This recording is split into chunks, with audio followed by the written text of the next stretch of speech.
Jangan lupa subscribe YouTube channel Metro TV News dan jangan lupa nyalakan notifikasinya.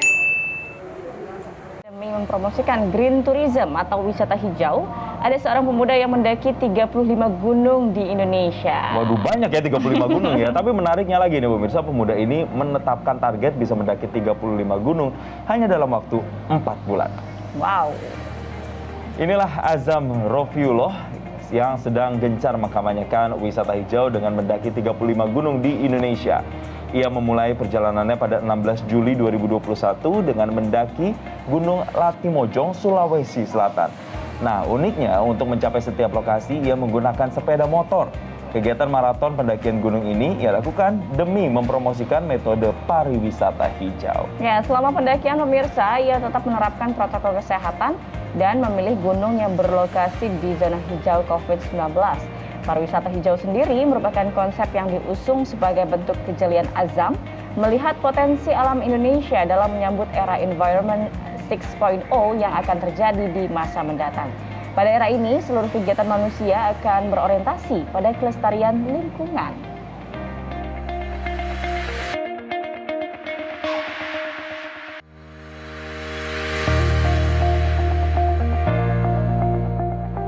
Iya, seperti apa proses pendakian 35 gunung untuk mengkampanyekan green tourism atau wisata hijau? Capek nggak ya kira-kira?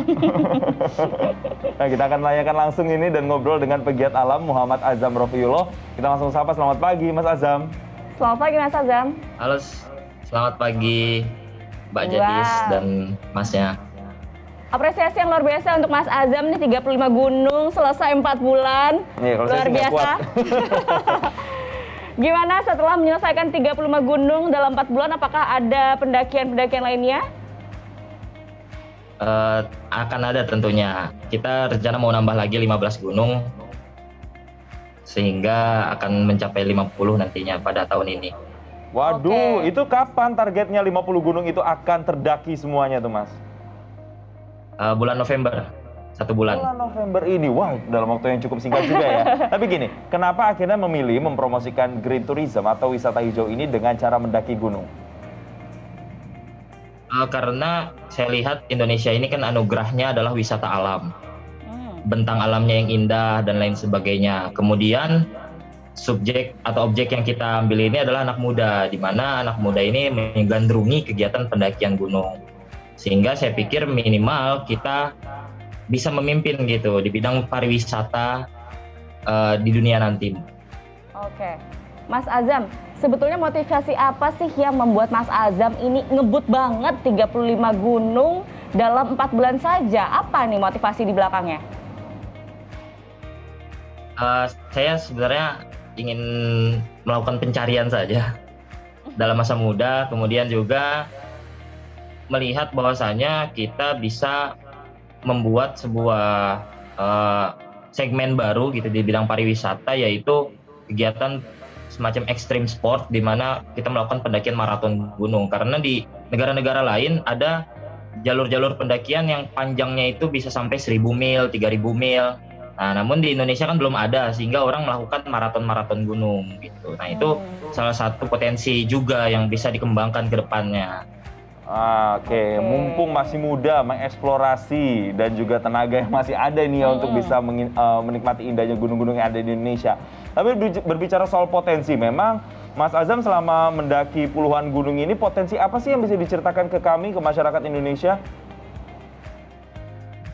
Potensi tentu saja dari segi keindahan alam yang pertama, kemudian kita bisa kalau dari segi green tourism itu bicara juga tentang sosial dan budaya masyarakat setempat. Kita mendaki gunung, pastinya kita akan menyatu dengan juga kebiasaan-kebiasaan penduduk, kemudian hazanah-hazanah yang ada di daerah tersebut. Nah, itu bisa kita up dan juga menjadi promosi bagi daerah-daerah yang ada dalam pendakian tadi. Nah, itu harus kita garis bawahi dan juga kita sadari untuk melestarikan kebudayaan kita, keindahan alam kita, dan lain sebagainya. Nah, itulah yang saya ingin kampanyekan di dalam kegiatan ini. Oke, Mas Azam tadi menarik sekali bahwa di green tourism ada peluang maraton gunung. Nah, Mas Azam ini kan 35 gunung, lalu dalam 4 bulan sudah didaki. Itu semua di Sulawesi, tadi disebutkan di Latimojong salah satunya apa, atau di pulau-pulau lain juga, itu seperti apa Mas ceritanya, boleh diceritain? Iya, jadi kita ceritanya itu ada beberapa target pulau yang kita ingin daki. Yang pertama itu Sumatera, kemudian Sulawesi, kemudian Jawa, Bali, NTT, NTB. Nah, waktu itu ceritanya ketika awal Juli ini kan COVID melanda dengan hebat gitu. Nah, awalnya tidak ada rencana Sulawesi. Kemudian karena Jawa dan Bali ini sedang ketat-ketatnya, akhirnya kami pindahkan perjalanan ke Sulawesi dahulu karena masih cenderung oke di sana, dan juga kita mulai dari sana lalu pindah ke Sumatera dan Jawa ini yang terakhir karena kasus COVID dan juga keadaan yang membuat aman masih ada beberapa waktu yang lalu gitu. Oke, Mas Azam, ini kan sebenarnya kegiatan mendaki 35 gunung ini kan sebagian bagian dari promosi juga, mempromosikan potensi gunung dan wisata alam yang ada di Indonesia. Mungkin kalau orang-orang kayak saya yang nggak pernah mendaki gunung, ketika mendengar informasi ini, jadi kepikiran, terus apa sih enaknya naik gunung, apa sih sensasi yang ditemukan, bisa diceritakan nggak Mas kepada kami nih? Ya, mendaki gunung itu lebih ke kita mengenal diri sendiri dan juga mengenal alam sekitar. Karena kalau saya ini karena mahasiswa kampus Arab gitu, kampus Lipia, sehingga diceritakan bahwasanya gunung itu memang tempat tinggalnya manusia zaman dahulu gitu. Jadi untuk mengenal Tuhan, untuk mengenal diri sendiri, nah itu didapat dari pendakian, melakukan perenungan dan juga melakukan tadabbur alam dan lain sebagainya. Maka kalau kita mendaki gunung, kita akan merasakan lebih tenang, mendapatkan kebijaksanaan, mendapatkan perenungan-perenungan dan juga ketenangan dalam hidup kita. Maka dari itu sensasinya itu hanya bisa kita dapat kalau kita sudah melakukannya. Makanya mungkin Masnya harus mencoba dulu nih mendaki gunung. Harus ajak nih Mas Azam ya. Tapi kalau 35 gunung kayaknya saya mikir-mikir juga nih. Harus coba Jason, karena naik gunung juga salah satu proses healing ya. Dia self healing, merefleksikan diri dan mengenal diri sendiri. Ya Mas Azam ya. Nah Mas Azam, apa sih etika-etika sebagai pendaki gunung yang harus dilakukan, apalagi yang kita kedepankan adalah untuk menjaga environment itu tetap asli, tidak boleh merusak. Seperti apa tips-tipsnya Mas Azam? Tentu saja yang saya garis bawahi, kita ini kan permasalahan utamanya adalah masalah sampah. Nah, dari segi sampah ini kita harus bisa minimal mengurangi. Terutama ketika kita naik gunung, kita membawa perbekalan, membawa logistik, kita kurangilah bungkusan-bungkusan sekali pakai, plastik sekali pakai, sehingga mengurangi potensi barang-barang tersebut jatuh ke dalam lingkungan. Nah, caranya dengan memakai wadah yang bisa digunakan kembali, kemudian mengganti bahan-bahan makanan dengan bahan yang organik atau zero waste dan lain sebagainya. Nah, itu yang paling kecil yang bisa kita lakukan. Kemudian kita juga bisa melakukan etika-etika di mana kita tidak mengganggu kehidupan di alam. Kalau pendaki biasanya mengetahui 3 hal, yaitu dilarang mengambil apapun kecuali gambar, dilarang meninggalkan apapun kecuali jejak, dan juga dilarang membunuh apapun kecuali waktu. Nah, itulah etika-etika sederhana yang biasa kita lakukan sebagai bentuk kecintaan kita menjaga dan melestarikan alam itu sendiri. Oh, jadi saya juga baru tahu nih, ternyata kalau wisata mendaki gunung itu tidak hanya sekedar bisa menikmati wisata alamnya saja dan juga sensasinya, tapi juga ada pembelajaran dan perubahan perilaku yang bisa dirasakan oleh para pendaki gunung. Nah, tadi menarik nih, Mas Azam bilang ada 3 etika, salah satunya adalah tidak meninggalkan jejak. Nah, kalau kita tahu mungkin banyak orang-orang yang kurang beretika meninggalkan sampah misalnya pada saat melakukan pendakian. Masih suka ditemuin nggak sih Mas pada saat mendaki gunung terus tiba-tiba ada sampah berserakan gitu, masih suka ditemuin nggak? Masih sering, terutama teman-teman yang mungkin masih pada tahapan masa muda, belum mendapatkan edukasi, sampah-sampah makanan, kemudian sampah-sampah bahkan pakaian, dan juga kalau mohon maaf dari sampah-sampah pembalut dan lain sebagainya yang mungkin tercecer atau bagaimana.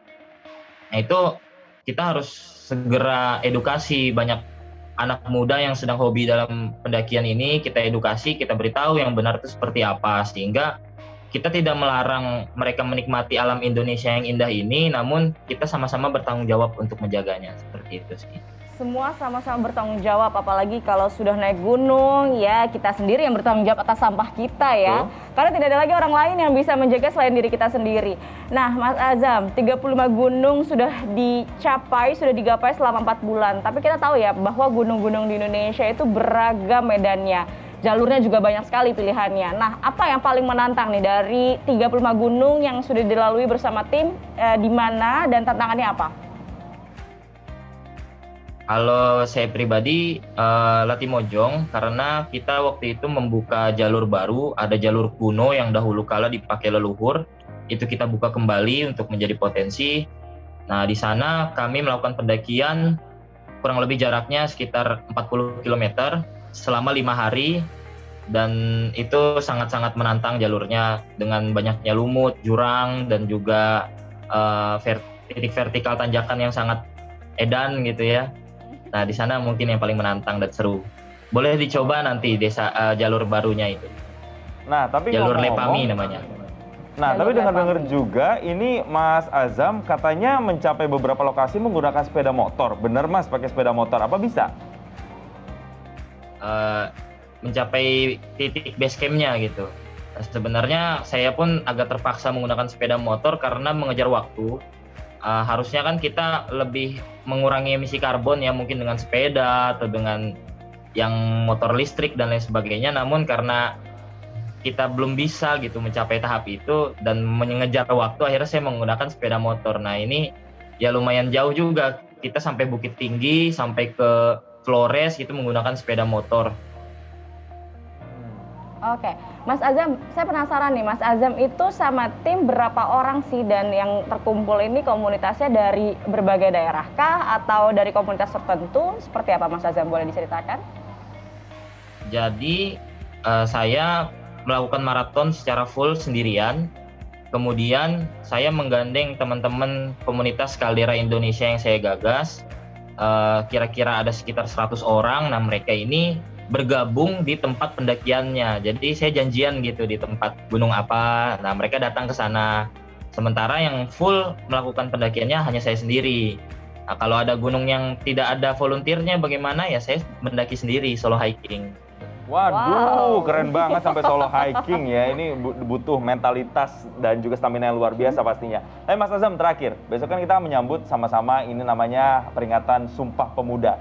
Sebagai pemuda juga, apa yang ingin disampaikan dengan aksi Mas Azam dan mungkin komunitas Mas Azam terkait dengan mengkampanyekan green tourism ini? Ya, jadi kita harus jeli melihat peluang apalagi terhadap global trend gitu ya. Nah, kita tahun 2045 akan mendapatkan era Indonesia emas seperti kata Pak Jokowi.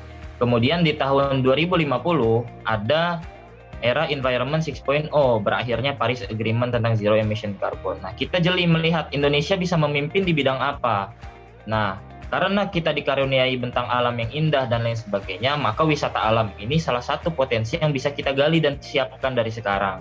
Anak-anak muda mungkin seperti saya di tahun tersebut sedang merasakan kematangan gitu dari segi usia. Nah, kita bisa mempersiapkan diri nih dari sekarang. Ayo kita gali potensi, kita kembangkan diri kita mau di mana gitu. Nah, kalau saya ingin anak-anak muda, ayo kita kembangkan pariwisata, tapi juga menjaga lingkungannya. Seperti itu sih kampanyenya. Anak muda jangan diam saja, gali potensi, apapun yang bisa dikembangkan di sekitar kita. Salah satunya Mas Azam, di mana dia mengembangkan green tourism. Terima kasih Mas Azam sudah bergabung bersama kami di Selamat Pagi Indonesia dan memberikan inspirasinya untuk anak-anak muda.